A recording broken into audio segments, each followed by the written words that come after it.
नमस्कार। स्वागत है आपका इंडिया गेट टीवी पर। मैं हूं अजय सितिया। 3 घंटे की पूछताछ के बाद सोनिया गांधी को ईडी ने 25 जुलाई को दोबारा बुलाया है। कांग्रेसियों को ईडी के सवालों से ज्यादा ईडी के इस व्यवहार से दिक्कत है कि वह सोनिया गांधी को अपने दफ्तर बुलाकर के पूछताछ क्यों कर रही है। क्या ईडी 10 जनपथ जाकर कांग्रेस की राजमाता से पूछताछ नहीं कर सकती थी? कांग्रेस के नेताओं के लिए देश का राष्ट्रपति प्रथम नागरिक नहीं होता। उसके लिए देश का प्रथम नागरिक नेहरू गांधी परिवार का वह व्यक्ति होता है जो कांग्रेस का अध्यक्ष होता है। वह प्रथम नागरिक ही उनका अपना मालिक है, जिसे वो देश का मालिक बनाकर जन सामान्य के सामने पेश करते हैं। याद करिए, 2013 में दिया गया सलमान खुर्शीद का वह बयान, जब उन्होंने कहा था कि सोनिया गांधी राहुल गांधी की ही मां नहीं है, हमारी भी मां है, पूरे देश की मां है। अब जबकि सोनिया गांधी और कांग्रेस दोनों कमजोर हो चुके हैं, तो कांग्रेस ने सोनिया गांधी के पक्ष में समर्थन जुटाने के लिए अन्य विपक्षी दलों के सामने झोली फैलाई है। लेकिन सोनिया गांधी के समर्थन में विपक्षी एकता की कोशिशें नाकाम हो गई। राष्ट्रपति चुनाव में दिखी एकता भी धराशायी हो गई। वैसे राष्ट्रपति पद के चुनाव में भी विपक्ष ने झारखंड मुक्ति मोर्चा और शिवसेना का समर्थन गंवा दिया था। कांग्रेस की बैठक का मकसद केंद्र सरकार पर सरकारी जांच एजेंसियों के दुरुपयोग के खिलाफ साझा बयान जारी करवाना था। बैठक में पहली बार केसीआर ने अपनी पार्टी टीआरएस का प्रतिनिधि जरूर भेजा, लेकिन यह नहीं भूलना चाहिए कि टीआरएस भी परिवार आधारित पार्टी है, यानी चोर चोर मसेरे भाई। राष्ट्रपति चुनाव में साथ दिखाई दी तृणमूल कांग्रेस, आम आदमी पार्टी और समाजवादी पार्टी बैठक से नदारद थी। हालांकि ये तीनों ही पार्टियां मोदी सरकार पर विरोधियों के खिलाफ केंद्रीय जांच एजेंसियों के दुरुपयोग का ज्यादा आरोप लगाती रहती हैं, लेकिन वे कांग्रेस के साथ नहीं दिखना चाहते। वे सोनिया गांधी के साथ अब नहीं दिखना चाहती। विपक्षी एकता का भंडा इसी बैठक के दौरान ही फूट गया। जब संसद भवन में कांग्रेस के दफ्तर में साझा बैठक चल रही थी, तभी ममता बनर्जी ने ऐलान कर दिया कि तृणमूल कांग्रेस उपराष्ट्रपति पद के चुनाव में कांग्रेस की उम्मीदवार मार्गरेट अलवा को वोट नहीं देगी, बल्कि वोटिंग से बाहर रहेगी। उपराष्ट्रपति का उम्मीदवार तय करने के लिए बुलाई गई विपक्ष की बैठक में भी ममता बनर्जी नहीं आई थी। तब शरद पवार ने दावा किया था कि वह व्यस्तता के कारण नहीं आ सकी, लेकिन उनकी ममता से बात हो चुकी है। शरद पवार का यह दावा भी गलत साबित हो गया। उपराष्ट्रपति के चुनाव में भी अब एनडीए के उम्मीदवार जगदीप धनखड़ को वॉकओवर मिल गया है। टीआरएस को छोड़कर यह यूपीए की बैठक बनकर रह गई। बैठक में साझा प्रस्ताव पास करने के बावजूद संसद के भीतर भी विपक्षी दलों की एकजुटता नहीं दिखी। सोनिया गांधी के समर्थन में सिर्फ कांग्रेस के सांसद ही ज्यादा हल्ला कर रहे थे। संसदीय कार्य मंत्री प्रहलाद जोशी ने वाजिब सवाल पूछा कि क्या सोनिया गांधी संविधान और कानून से ऊपर है, जो ईडी उनसे पूछताछ नहीं कर सकती?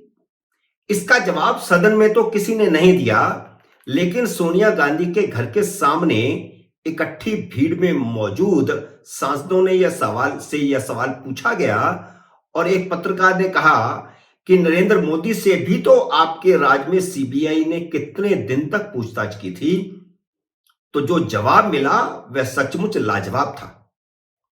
कांग्रेसी सांसदों ने कहा कि मोदी से सोनिया गांधी की तुलना न करो, यानी कांग्रेस की नजर में सोनिया गांधी संविधान और कानून से ऊपर है, उनके लिए वह राजमाता है।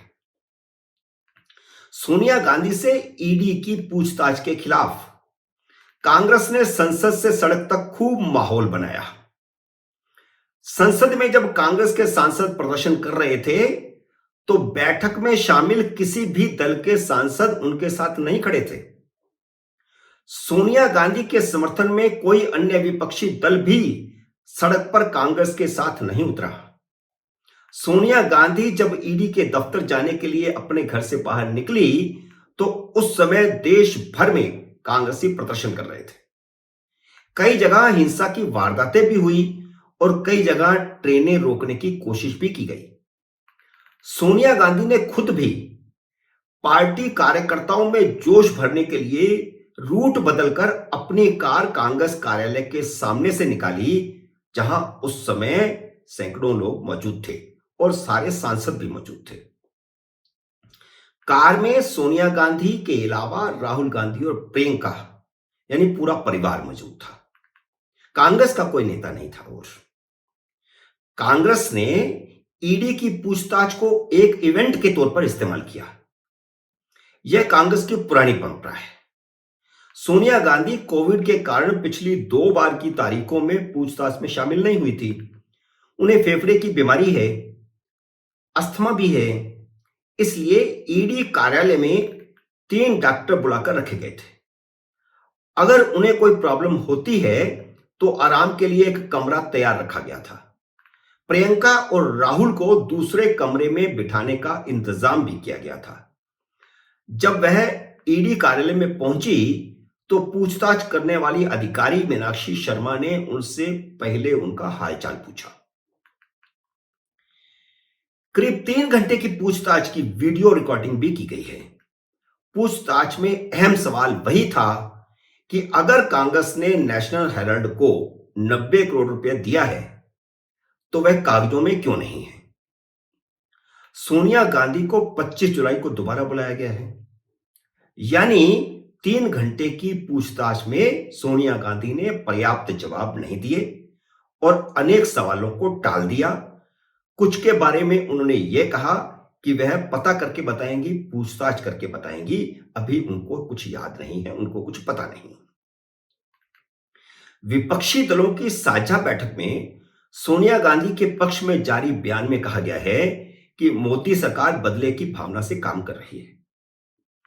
कई राजनीतिक दलों के प्रमुख नेताओं को जानबूझकर निशाना बनाया जा रहा है। यहां 2 प्रमुख सवाल खड़े होते हैं।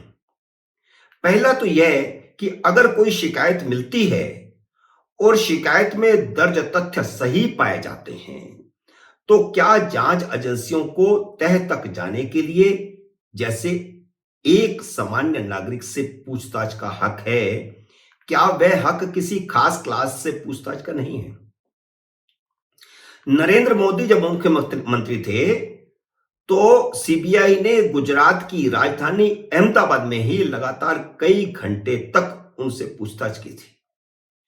क्या यह मुख्यमंत्री का अपमान नहीं है कि उनकी राजधानी में जाकर उनको बुला करके घंटों तक पूछताछ करना। सीबीआई बेहुदा आरोपों पर जांच कर रही थी कि गोधरा कांड के बाद गुजरात के मुस्लिम विरोधी दंगों में उनकी भूमिका थी। वे आरोप कितने आधारहीन और ओछे थे, यह अभी पिछले महीने ही सुप्रीम कोर्ट ने अपने अंतिम फैसले में कहा है। मैं यह नहीं कहता कि सरकारें अपने विरोधियों के खिलाफ केंद्रीय जांच एजेंसियों का इस्तेमाल नहीं करती। केंद्र में यूपीए राज के समय सोनिया गांधी ने नरेंद्र मोदी के खिलाफ सीबीआई का जमकर दुरुपयोग किया ही था। कांग्रेस राज के समय ही तो मई 2013 में सुप्रीम कोर्ट ने सीबीआई को तोता कहा था, जो मालिक की बोली बोलता है। लेकिन अहम सवाल फिर वही है जो संसद के भीतर संसदीय कार्य मंत्री प्रहलाद जोशी ने पूछा कि क्या कुछ लोग संविधान और कानून से ऊपर हैं। देश की जनता देख और पूछ रही है।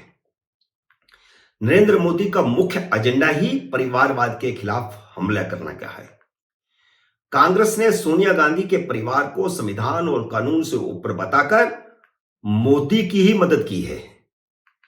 कांग्रेस कभी भी महंगाई जैसे जनता के मुद्दों को लेकर इस तरह पूरी ताकत के साथ सड़कों पर नहीं उतरी जैसे सोनिया गांधी के लिए 21 जुलाई को सड़कों पर उतरी। कांग्रेस ने फिर सिद्ध किया है कि उसकी निष्ठा देश से ज्यादा खानदान के प्रति है। मित्रों, उम्मीद है मेरा यह वीडियो आपको पसंद आया होगा। इसे लाइक करिए, शेयर कीजिए और घंटी का बटन भी दबाइए ताकि जैसे ही मेरा नया वीडियो आए आपको सूचना आए। मेरे नई वीडियो का करिए इंतजार। तब तक नमस्कार।